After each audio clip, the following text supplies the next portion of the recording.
Episode के शुरुआत में हम जी ह्यूंग यानी चोई को देखते हैं, जो एक आदमी से जेल में मिलने आया था। ये आदमी वही था जो एक्सीडेंट के टाइम पे पार्क के साथ था और जिसने पार्क के कहने पे ब्लेम खुद पे ले लिया था। चोई को देखकर वो आदमी पूछता है कि तुम कौन हो, तो चोई अपना पुलिस वाला आईडी दिखाकर कहता है कि मुझे पता है तुम्हारे साथ गलत हुआ है। वो आदमी दुखी सा कहता है कि एक्सप्लेन करने का कोई फायदा नहीं होगा, कोई भी मेरी बात पे भरोसा नहीं करता। चोई कहता है मुझे भरोसा है क्योंकि मुझे पता है कि तुम पार्क के बदले सजा काट रहे हो। वो कार के डैश कैम का मेमोरी कार्ड दिखाकर कहता है कि उस रात तुमने इसे नाले में फेंक दिया था ना, बस यही है जो तुम्हारी इनोसेंस को प्रूव कर सकता है। ये आदमी खुशी से रोने लगता है क्योंकि उसे लगता है कि अब वो बच पाएगा, पर चोई उस मेमोरी कार्ड को तोड़ देता है। वो आदमी चिल्लाता है कि ये तुमने क्या किया, तुम्हें पता भी है कि ये मेरे लिए कितना इम्पोर्टेंट था, ये मेरी लाइफलाइन थी, तुम एक डिटेक्टिव होकर ऐसा कैसे कर सकते हो। चोई कहता है अपनी लाइफ की तुम्हें इतनी चिंता है पर दूसरों की लाइफ से तुम्हें कोई मतलब नहीं है। फिर वो इसी आदमी की कही एक बात दोहराता है जो उसने तैसांग से जेल में कही थी। इस आदमी को भी याद आ जाता है और वो कंफ्यूज होता है कि इस डिटेक्टिव को वो बात कैसे पता। चोई कहता है तुम जेल में ही सड़ते रहो, यहाँ से रिलीज के बाद भी तुम्हें अपनी बची हुई लाइफ मर्डर रिकॉर्ड के साथ बितानी होगी, एक्स क्रिमिनल बनकर। ये बोलकर चोई वहाँ से निकल जाता है। अगले सीन में हम देखते हैं कि प्रेस कॉन्फ्रेंस में ये कंफर्म किया जाता है कि पार्क से रिलेटेड शेयर की हुई सारी वीडियो सही थी। पार्क के नाम पे अरेस्ट वारंट निकाला जाता है और उन गवर्नमेंट ऑफिशियल्स को भी अरेस्ट कर लिया जाता है जो पार्क की हेल्प करते थे। फिर हमें उस हॉस्पिटल के बाहर का सीन दिखाया जाता है जहां पार्क को एडमिट किया गया था। एक रिपोर्टर अपनी रिपोर्ट में बताता है कि एक इमरजेंसी सर्जरी के बाद पार्क अभी क्रिटिकल कंडीशन में है। दूसरी तरफ पार्क के डैड यानी तैकांग के चेयरमैन अपना रेजिग्नेशन देकर तैकांग को प्रोफेशनल मैनेजर्स के हवाले छोड़ देते हैं। नेक्स्ट सीन में हम चोई को देखते हैं जो पार्क के पास हॉस्पिटल आया था। चोई उसकी तरफ देखकर कहता है भगवान ने तुम्हें मारा नहीं ताकि तुम धरती में रहकर नर्क एक्सपीरियंस कर सको। उस समय हम देखते हैं कि पार्क के दोनों पैरों को उस इंसिडेंट की वजह से काट दिया गया था। चोई उसके पैर की तरफ देखकर कहता है ऐसी हालत में तुम किसी इंसान का मर्डर करना तो दूर, किसी मक्खी को भी नहीं मार पाओगे। ये बोलकर वो वहाँ से निकल जाता है। वहाँ से चोई जीसू के मेमोरियल वाली जगह पे जाता है। उसकी फोटो देखकर वो कहता है कि उस रात तुमने ही मुझे रोका था ना। चोई फिर रोने लग जाता है। चोई ने अब अपना बदला ले लिया था तो अब वो जी ह्यूंग की ही जिंदगी जीने लगता है और डेथ के आने का वेट करने लगता है। इस लाइफ की अब उसे आदत हो जा रही थी। एक बार एक क्रिमिनल को पकड़ने के दौरान उसे लगा था कि वो उसकी जान ही जाने वाली है, बट उसके पार्टनर जीहुन ने उसे बचा लिया था। उस समय जीहुन को काफी चोट भी लगी थी। हॉस्पिटल में उसकी वाइफ और उसकी बेटी उसे देखने आए थे तो उसे ऐसी हालत में देखकर बहुत रोने लगे थे। चोई ने उस समय जीहुन की बेटी को प्रॉमिस किया था कि वो कभी उसके डैड को चोट नहीं लगने देगा। जीहुन को उसकी फैमिली के साथ देखकर चोई मन में सोचता है कि अगर मैं मरा नहीं होता तो शायद मेरी भी ऐसी ही फैमिली होती। नेक्स्ट सीन में हम देखते हैं कि चोई और जीहुन एक क्रिमिनल का पीछा कर रहे थे और पीछा करते हुए बिल्डिंग की छत पे पहुंच गए थे। उस क्रिमिनल को लगता है कि वो फंस चुका है तो वो अपने बैग में से एक गन निकाल लेता है। वो जीहुन के पैर में और चोई के कंधे पे शूट करता है। चोई को जीहुन की बेटी से किया प्रॉमिस याद आ जाता है। वो सोचता है कि जीसू को तो मैं बचा नहीं पाया पर इसे जरूर बचाऊंगा। वो उस क्रिमिनल के फिर से शूट करने से पहले दौड़ता हुआ उसके पास जाता है। वो क्रिमिनल कई बार उसको शूट करता है पर किसी तरह वो उसे बिल्डिंग से नीचे गिराता है और साथ में खुद भी गिर जाता है। बिल्डिंग से गिरकर क्रिमिनल तो बच जाता है पर चोई की डेथ हो जाती है। अब चोई के पास 3 और लाइफ बची थी। डेथ के सामने जब वो जागता है तो डेथ कहती है कि मैंने तुम्हें पहले ही वार्निंग दी थी कि तुम खुद को मार नहीं सकते। चोई कहता है कि मुझे ऐसा करना पड़ा जीहुन को बचाने के लिए, मैंने किसी और के लिए अपनी लाइफ सैक्रिफाइस की। डेथ हंसते हुए कहती है अभी के लिए तुम जाओ और उसे शूट करती है।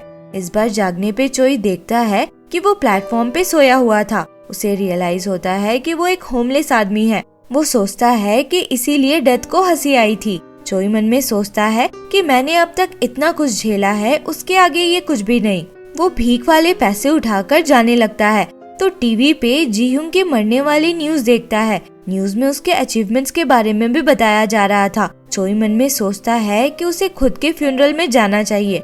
दूसरी तरफ हम पार्क को देखते हैं जो जीहुन के मरने वाली न्यूज देखकर हंस रहा था। जिस हॉस्पिटल में पार्क था वही जीहुंग का फ्यूनरल होना था, जिसके लिए चोई भी वहाँ पहुँचता है। वहाँ वो देखता है कि जीहुंग के लिए बहुत फेमस लोगों ने बुके भेजा था, तो वो खुश होता है। वो फिर जीहुन की बेटी को देखता है जो रोते हुए उसकी फोटो की तरफ देखकर थैंक यू बोल रही थी, उसके डैड को बचाकर अपना प्रॉमिस पूरा करने के लिए।